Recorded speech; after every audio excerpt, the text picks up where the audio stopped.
Larry Shaw, to me, was the ultimate genuine gentleman's gentleman. No matter who he was with, who he talked about, whatever he did, he was just a gentleman. Larry and I were, well, we were married for 59 years, and I knew him for 6 years before that, so I knew him pretty well. And he was a rabid sports fan and participant. That was his main interest when I first knew him. He was a detail type person and a numbers person. His friends that he grew up with called him Details. That was his nickname, and it fit him perfectly. He was full of details. If you went on a trip with him, he planned everything. The quality and the service that we provide the dealers was good enough that every time we came to this market, well, for many years, we were totally sold out for the season before the market started. So that was Larry Shaw.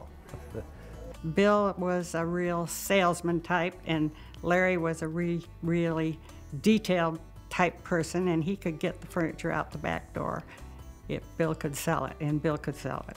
He always kept our costs low, and for 30 years produced merchandise that had less than 1/3 or 1% complaints and so forth.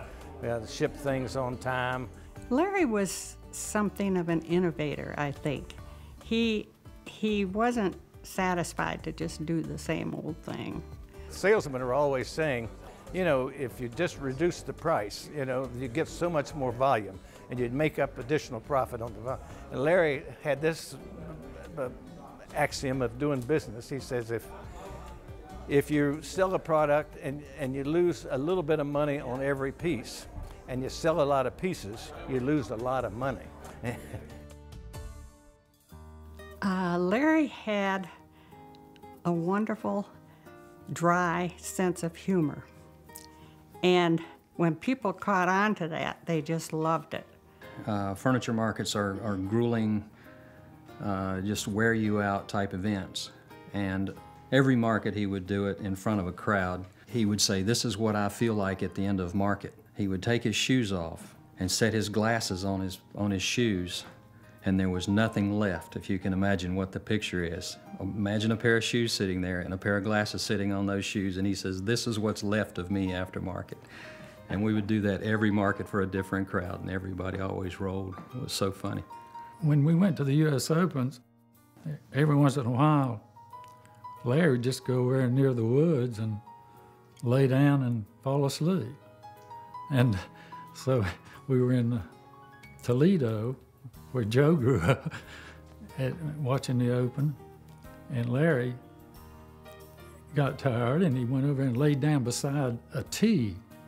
Of course, none of the players had gotten that far. And then all of a sudden, when he wakes up, there's 2,000 people standing around him. He was really embarrassed. When Bill and Larry would go to New York for the furniture market, they had to set up the showroom ahead of time, on Friday maybe. But then New York closed down on Saturday and Sunday. The furniture show didn't start till Monday morning.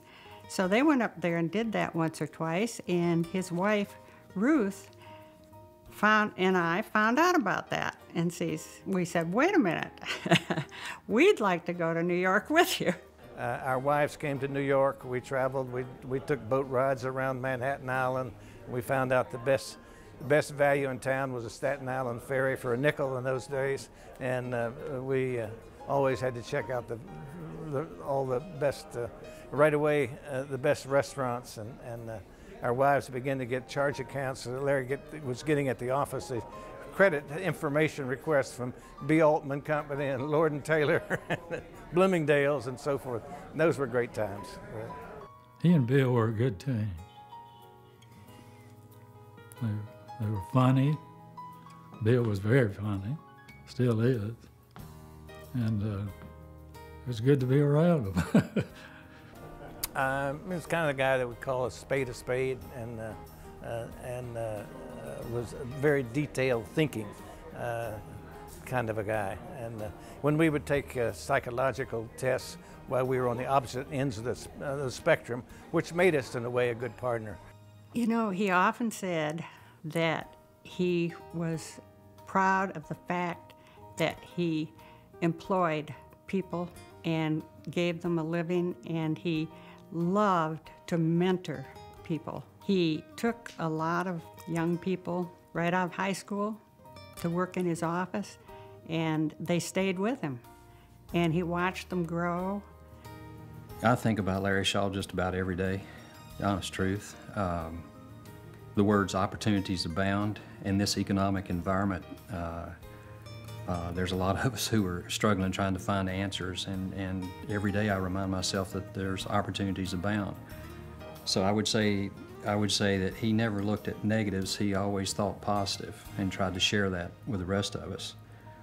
Larry's got a wonderful family, and your question is what is he most proud of? I would have to say his family. Those grandchildren, he never stopped talking about the grandchildren, shared stories of each and every one of the kids all the time, and kept me and my wife in the loop of their family as if we were an extended family. He was extremely proud of Jo and everything she's all about. Grandchildren are from 17 to 5. They're the delight of my life, and they were the delight of his life. I can't think of anybody more deserving than Larry. I can't think of anybody who tried harder to help his industry. He was very visible. He was very promoting of the industry. He was very proud of his industry. He was very dedicated to it. And he loved the people that he worked with in the industry. So I'm very happy that he's getting this award. I was very overcome, still am. I wish it had happened 5 years ago when he could have enjoyed it, but that isn't always the case. So I'm very thankful that he's been recognized. I think he'll be pleased by that they did remember that he was here and was very good at what he did. No, I loved him. He's a nice man.